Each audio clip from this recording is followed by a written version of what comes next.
Ինքը կուզեր ոչ թե այսօր անկողնում պարկած լիներ, այլ ինքը կուզեր վստահաբար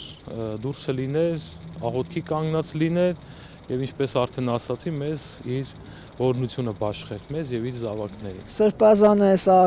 այս առումով շատ համեստ է, ինքը գրեթե երբեք չի նշում։ Մենք ենք հարազատներով միշտ հավաքվում, ինչ որ ձև փորձում ենք նշել, բայց ինքը ընդհանրապես ծնունդին մեծ նշանակություն չի տալիս։ Իմ կարծիքով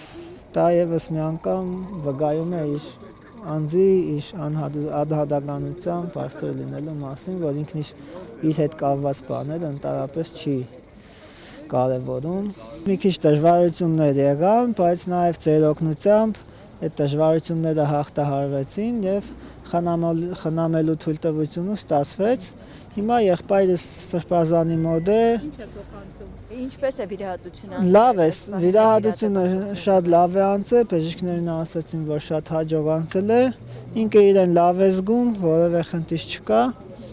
Այսքանը, ամեն ինչ լավ է։ Ու մի բան էլ ասեմ, այս վիրահատությունն էլ ինքը այդ խնդիրը բավական ժամանակ է ուներ, բայց իր ծառայության բերումով ինքը իր համար ժամանակ չէր գտնում երբևէ, որ իր առողջությամբ զբաղվեր։ Չկա չարիք առանց բարիք, այսպես ասած,